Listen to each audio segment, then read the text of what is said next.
take that? No. That's my that's my alarm. Oh, No, sorry. Projected to grow by 4.5% because, and I'll based include on that exactly, based and on then that statement. you copy that sentence from the email received from blank on such and such a date.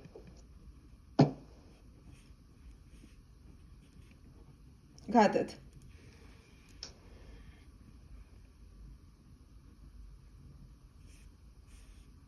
And I'll include I would include the statement that it grew by 8.32%, something like I that. actually would copy that line right out of the email. Just line, yeah. I would copy. Just that one line and just say based on the following from finance or whoever sent it on Yeah. such and such, and just copy the line. Okay.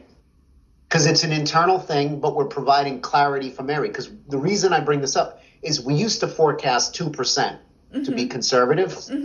And so Mary then, she probably won't go to these details. She might, but if you click on the report tab, that's the tab she'll go to. And if you scroll to the top, 1 second.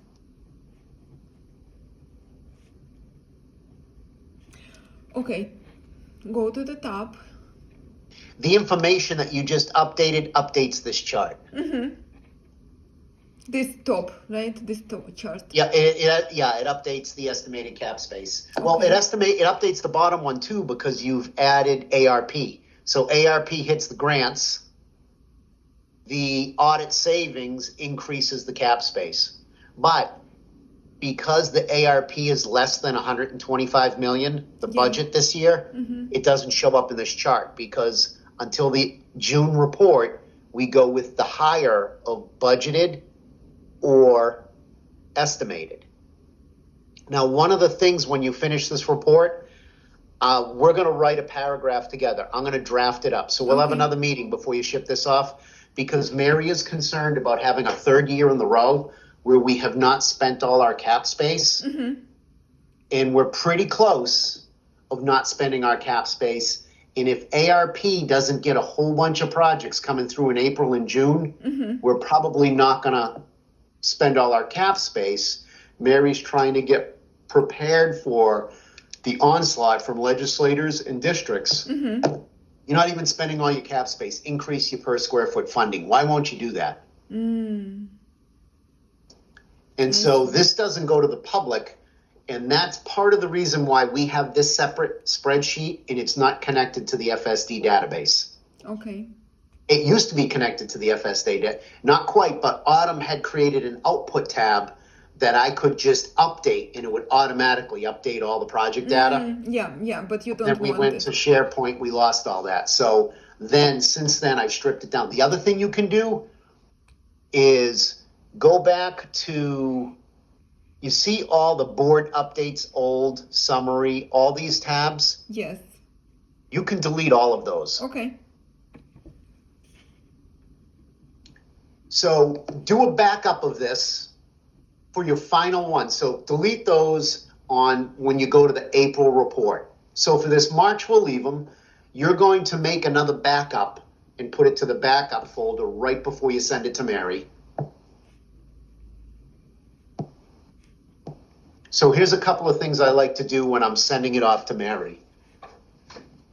Is one, I make a backup and I put it in the folder and then I put the date using that naming convention of 2022, 2-digit month, 2-digit day. Yeah. Drop it into the backup. I then create a PDF of the report page. That creates a record of the report for the April board or the March board. And when I send Mary, I send an email with 2 attachments. I'll send it to her with the actual Excel document so she can do whatever she's going to do and she doesn't have to worry about messing it up because she can check formulas and do some, side calculations And she might want to do. you send it as a link or as an attachment? As attachment. As an attachment. Okay. So I generally, in all other cases, we use links, but in this particular case where we're trying to document this, I send it as an attachment in Excel and an attachment of the PDF. Got it. I try to fit the PDF. I forget how this one fits because I haven't actually printed it with the new format. I don't know if, I think you can fit it on 2 pages, portrait, and you only have to do the print area between columns B and J. You don't need the SOI number and you don't need this Okay. other stuff. Yeah, that's the print area, but you're going to stop it down below. You know, you don't. Oh, one sec. Yeah, whenever you do print areas, you got to go to the desktop app. But when you're doing simple updates, you can do it in the browser. Yeah, it's funny. I haven't done. I never. I didn't need to do the printout yet. So now I'm trying and I see. Oh, I can't do it in the SharePoint. So Yep. it doesn't give me this option.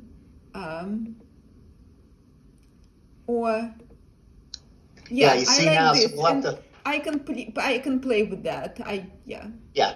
And so you might have to play with the break line when you do the view. Right. So right. what I'd like to generally have is the chart and the current fiscal year on the front side, and then the next page has the next 2 fiscal years. Yeah, that's exactly how it fits. See? Right? Yep. This is what you mean. Yeah. Yep. Okay, so I'll save that. That's fine. And then we're going to work on an annual update in June. So Okay. once you submit the June report, we'll do an annual update, and we're going to get rid of fiscal year 22. We'll go through the annual update process. We'll get the base matrix stuff. Mm-hmm. So big picture, I think steps are is next actions is you're going to do the rest of the enrollments. Yes. This first time, I'm going to do a QA process on all of it without a form. I'll just take the report as it is. I'll go through and I'll confirm everything and sign off on, second set of eyes, checking all Yes. the updates.